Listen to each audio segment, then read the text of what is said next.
Hello friends, welcome to achieve the goal. So friends, आज जो हम मॉक टेस्ट करवाने जा रहे हैं उसका मैं आपको बता देता हूँ कि लास्ट के 2-3 साल में जो भी पेपर हुए हैं उन सब पेपर्स के जो क्वेश्चंस हैं वो इस मॉक टेस्ट में हैं। तो मॉक टेस्ट पूरा अटेम्प्ट कीजिएगा और एंड में कमेंट बॉक्स में अपना स्कोर भी मेंशन कीजिएगा। और मॉक टेस्ट स्टार्ट करने से पहले मैं बताना चाहूँगा फ्रेंड्स कि जो लोग चैनल पे नए हैं वो चैनल को सब्सक्राइब कर दें, ताकि जब भी हम कोई नए सब्जेक्ट का मॉक टेस्ट आपके सामने लेकर आए या कोई भी नई अपडेट इंपॉर्टेंट आप लोगों के सामने शेयर करें तो आपको उसका नोटिफिकेशन आ जाए। तो जो लोग चैनल पे नए हैं वो चैनल को सब्सक्राइब कर लीजिएगा। चलिए चलते हैं आज के हम अपने नए मॉक टेस्ट के ऊपर। ये मॉक टेस्ट पूरा अटेम्प्ट कीजिएगा, क्योंकि लास्ट के 3-4 साल में जो भी पेपर हुए हैं उन पेपरों के जो क्वेश्चन हैं वो इस मॉक टेस्ट में है। तो अटेम्प्ट कीजिएगा और अपना स्कोर कमेंट बॉक्स में मेंशन कीजिएगा। चलिए आगे बढ़ते हैं।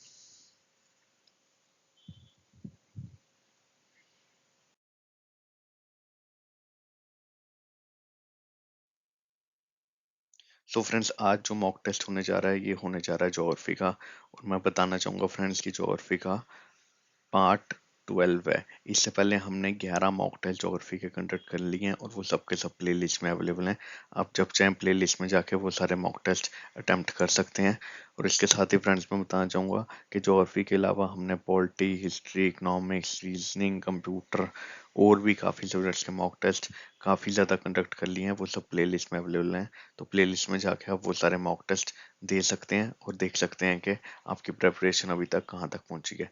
और फ्रेंड्स, डेली इस चैनल के कम्युनिटी सेक्शन में भी क्वेश्चंस अपलोड होते हैं, तो वहाँ पे भी क्वेश्चंस अटेम्प्ट कीजिए और देखिए कि आपका आंसर राइट आ रहा है या नहीं। तो चलिए आज का ये मॉक टेस्ट स्टार्ट करते हैं। ये टाइम बेस्ड मॉक टेस्ट है। हर क्वेश्चन के लिए 10 सेकंड्स मिलेंगे, तो विद इन 10 सेकंड्स आपको क्वेश्चन का आंसर देना है, ताकि आपके मॉक टेस्ट देने की स्पीड भी बढ़े और आपको अपनी प्रिपरेशन का पता भी लगे। और जब आप फाइनल एग्जाम में जाएं तो आप बेटर परफॉर्म करें। तो चलिए स्टार्ट करते हैं आज का ये मॉक टेस्ट।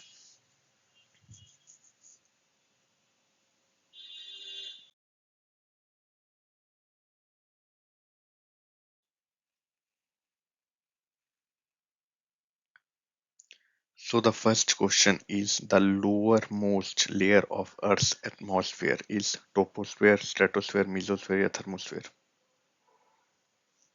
टाइम खत्म हो गया फ्रेंड्स, आंसर बताइए। The lower most layer of earth atmosphere, हमारे अर्थ एटमॉस्फेयर की कई लेयरें हमारे अर्थ एटमॉस्फेयर की कई लेयर्स हैं। उसमें से सबसे लोएस्ट मोस्ट जो लेयर है वो कौन सी है? अर्थ की लोएस्ट मोस्ट लेयर कौन सी है, बताइए। सो the correct answer is option A, troposphere. जो ट्रोपोस्फेयर है वो हमारी अर्थ की लोएस्ट लेयर है। चलिए नेक्स्ट क्वेश्चन।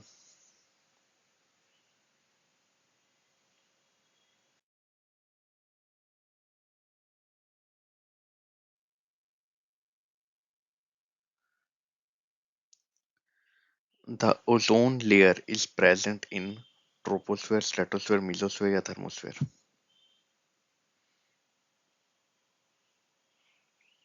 सो फ्रेंड्स, जो ओजोन लेयर है वो हमें यूवी रेडिएशन, मतलब अल्ट्रा वायलेट रेडिएशन से बचाती है। ओजोन लेयर में एक होल भी है और वो होल अंटार्कटिका की तरफ है। सो जो अल्ट्रा वायलेट रेज हैं उससे हमें ओजोन लेयर बचाती है। अगर ओजोन लेयर ना हो तो अल्ट्रा वायलेट रेज अर्थ तक पहुंचेगी और उससे हमें कैंसर या और स्किन डिजीजेस होने का चांस है। तो इसलिए ओजोन लेयर जो है वो हमें अल्ट्रावायलेट रेडिएशन से बचाती हैं। सन की 3 लेयर्स होती हैं, अल्ट्रावायलेट रेडिएशंस, सेकंड होती है इंफ्रारेड रेडिएशंस, और तीसरी आप कमेंट बॉक्स में मेंशन करेंगे, ठीक है। तो ये 3 लेयर्स होती हैं सन की, और ओजोन लेयर हमें अल्ट्रावायलेट रेडिएशन से बचाती है। तो जो ओजोन लेयर है वो अर्थ की कौन सी एटमॉस्फेयर लेयर में प्रेजेंट है? सो क्वेश्चन क्या है कि ओजोन लेयर जो है वो अर्थ की कौन सी एटमॉस्फेयर लेयर में प्रेजेंट है? सो बताइए। The correct answer is option B, stratosphere में ओजोन लेयर प्रेजेंट है और ये हमें अल्ट्रावायलेट रेडिएशन से बचाती है। और इसके साथ एक और क्वेश्चन मैं आपको बताना चाहूंगा, पूछ सकते हैं आपसे कि जो एयरप्लेन्स हैं वो कौन सी लेयर में फ्लाई करते हैं? अर्थ की कौन सी लेयर में एयरप्लेन्स फ्लाई करते हैं, या क्लाउड्स जो है वो कौन सी लेयर में है?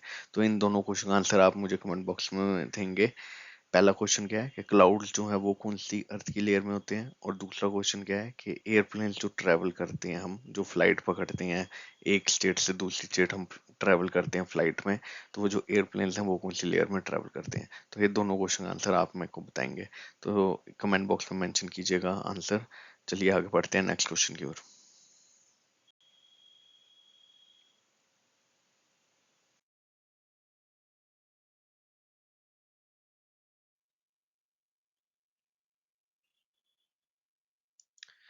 Which is the top most layer of Earth atmosphere? Troposphere, stratosphere, exosphere या thermosphere? सो फ्रेंड्स टाइम खत्म हो गया, आंसर बताइए। ये दो तीन क्वेश्चन लेयर्स ऑफ एटमॉस्फेयर के टॉपिक से है, तो जिसके क्वेश्चन गलत हो रहे हैं वो layers of atmosphere topic geography का पढ़िएगा। तो बताइए टॉप मोस्ट लेयर जो अर्थ एटमॉस्फेयर की है वो कौन सी है। सो the correct answer is exosphere. और यहीं पे दो गैसेस ज्यादा होती हैं, एक होती है हाइड्रोजन गैस और एक होती है हीलियम गैस। अगर पूछ लेंगे हाइड्रोजन और हीलियम गैस कौन सी अर्थ की लेयर में ज्यादा प्रेजेंट है, तो इसका आंसर होगा एक्सोस्फीयर। और ये लास्ट लेयर होती है हमारे अर्थ एटमॉस्फेयर की, टॉप मोस्ट लेयर कह सकते हैं या फिर लास्ट लेयर कह सकते हैं। तो चलिए आगे बढ़ते हैं नेक्स्ट क्वेश्चन की ओर।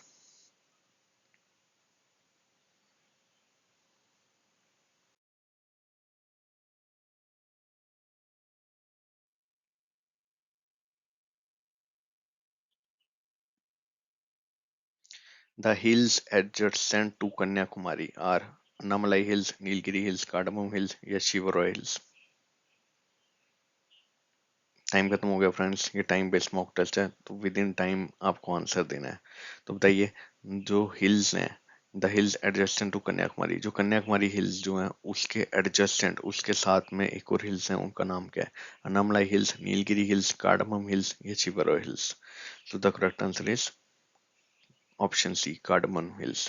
कार्डमम हिल्स जो है वो कन्याकुमारी हिल्स के एकदम साथ में है। Let's move to the next question now.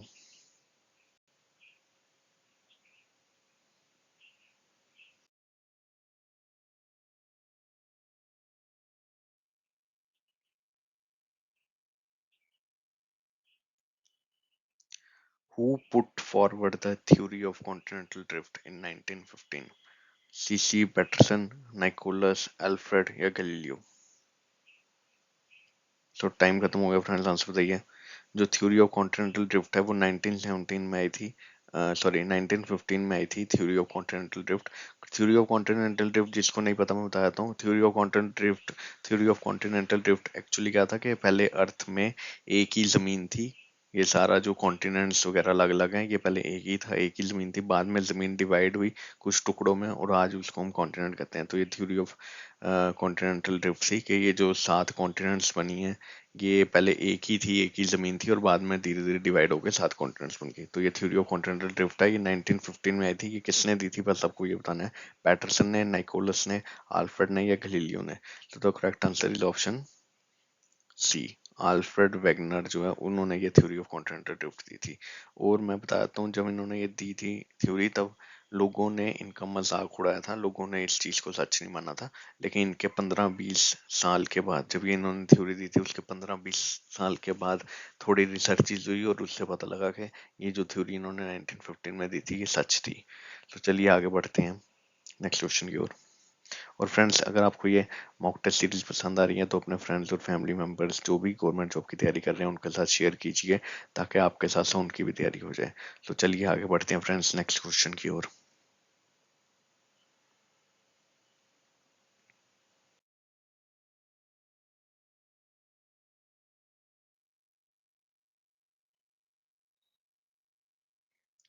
Which of the following river does not originate from the Western Ghats? Godavari, Tapti, Kaveri या all of the above? So friends बताइए कौन सी नदी है जो वेस्टर्न घाट से ओरिजिनेट नहीं करती है, गोदावरी, ताप्ती, कावेरी या ऑल ऑफ द अबव?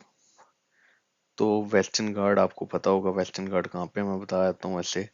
ये अगर इंडिया है, अगर ये इंडिया है ये आप मान लें, तो जो इस साइड होते हैं यहाँ पे, ये जो ग्रीन ग्रीन ये होते हैं वेस्टर्न घाट्स। ये क्या होते हैं, ये वेस्टर्न घाट्स होते हैं। यहाँ पे छोटे छोटे आप हिल्स कह सकते हैं या छोटे छोटे आप ऐसे कह सकते हैं, ये वेस्टर्न घाट्स। और यहाँ पे जो छोटे छोटे होते हैं हिल्स इसको ईस्टर्न घाट्स। तो ये क्या हो गया, ये वेस्टर्न घाट्स हैं और ये ईस्टर्न घाट से। जिनको नहीं पता उनको मैं बता रहा हूँ। तो बताइए कौन सी नदी है जो ओरिजिनेट नहीं करती वेस्टर्न घाट से। तो बताइए करेक्ट आंसर क्या होगा। The correct answer is option B. ये जो बी है, this is the right answer, Tapti नदी। चलिए फ्रेंड्स, आगे बढ़ते हैं नेक्स्ट क्वेश्चन की ओर।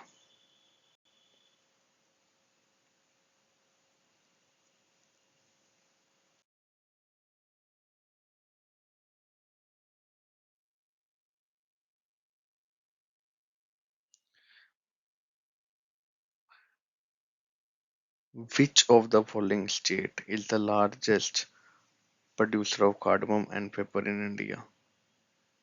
कौन सी स्टेट है, कौन सी स्टेट है जो लार्जेस्ट प्रोड्यूसर है कार्डमम और पेपर इन इंडिया की। तो बताइए।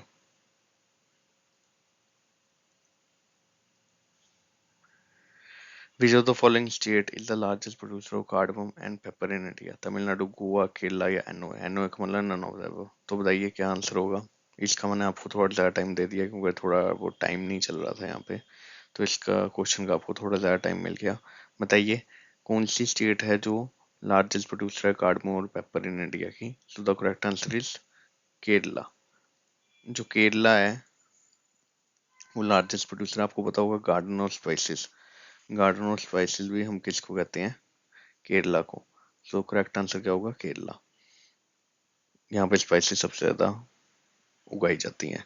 तो लार्जेस्ट प्रोड्यूसर ऑफ कार्डमम और पेपर इन इंडिया कौन होगा, Kerala. Next question.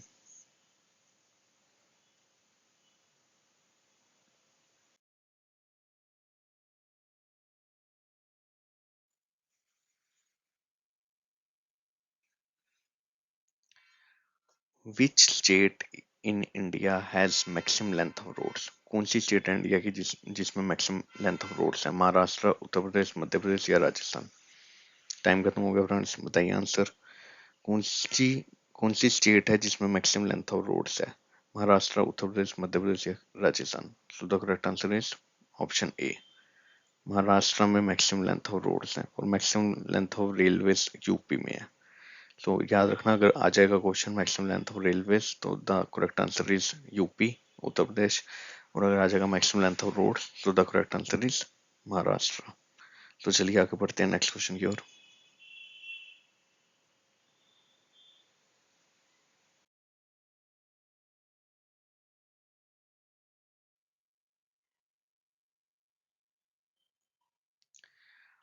Which of the following country is the leading producer of iodine in the world? Japan, USA, China या China.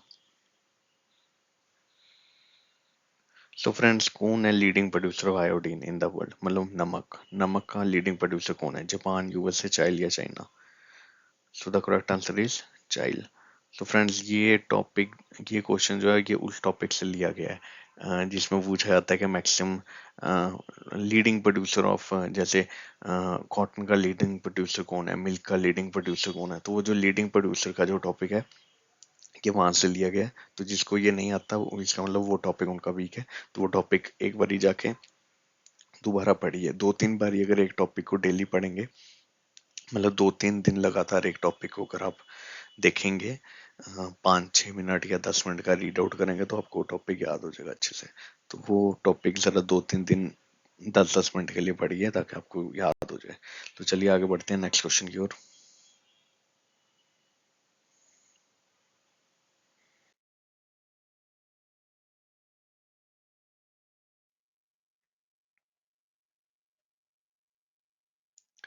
According to 2011 census, which of the following state has the highest literacy. Uttar Pradesh, Kerala, Haryana या जम्मू कश्मीर। तो friends बताइए, 2011 census जो हुआ था, हमारा last census जो हुआ था अभी, वो 2011 में हुआ था। हर 10 साल के बाद सेंसस होता है। 10 साल एक डिकेड को बोलते हैं। तो हर डिकेड मतलब हर 10 साल के बाद एक सेंसस होता है। तो जो हमारा लास्ट सेंसस हुआ था वो 2011 में हुआ था। और 2011 सेंसस के मुताबिक हाईएस्ट लिटरेसी रेट कौन सी स्टेट का था। हाईएस्ट लिटरेसी रेट मतलब सबसे ज्यादा पढ़े लिखे लोग कौन सी स्टेट में है। तो बताइए किसमें है। उत्तर प्रदेश में, केरला में, हरियाणा में या जम्मू कश्मीर में? तो उत्तर प्रदेश तो फ्रेंड्स आंसर नहीं हो सकता, क्योंकि यूपी बिहार में आए दिन आपको सुनने में आता होगा कि पेपर लीक हो गए। तो यूपी बिहार में पॉपुलेशन तो ज्यादा है लेकिन लिटरेसी रेट कम है, तो यूपी बिहार तो नहीं हो सकता। तो ए ऑप्शन तो चलेगा। बाकी केरला, जम्मू कश्मीर, हरियाणा, ये तीन ऑप्शन बची। तो बताइए हाईएस्ट लिटरेसी रेट किसका है? तो द करेक्ट आंसर जो होगा वो क्या होगा? The correct answer is option B, Kerala का हाईएस्ट लिटरेसी रेट है। और केरला का हाईएस्ट लिटरेसी रेट भी है फ्रेंड्स, और हाईएस्ट फीमेल लिटरेसी रेट भी है। सबसे ज्यादा जो फीमेल हैं वो जो पढ़ी लिखी हैं वो भी केरला में ही है। तो highest literacy rate of male या फीमेल अगर आप देखेंगे तो वो केरला ही होगा। तो फ्रेंड्स चलिए आगे बढ़ते हैं। तो फ्रेंड्स आज के लिए इतना ही था। जो भी आपका स्कोर है वो कमेंट बॉक्स में मेंशन कीजिएगा, और आपके जो भी डाउट्स हैं वो कमेंट बॉक्स में मेंशन कीजिएगा, हमारी टीम आपको रिप्लाई करेगी वहां पे।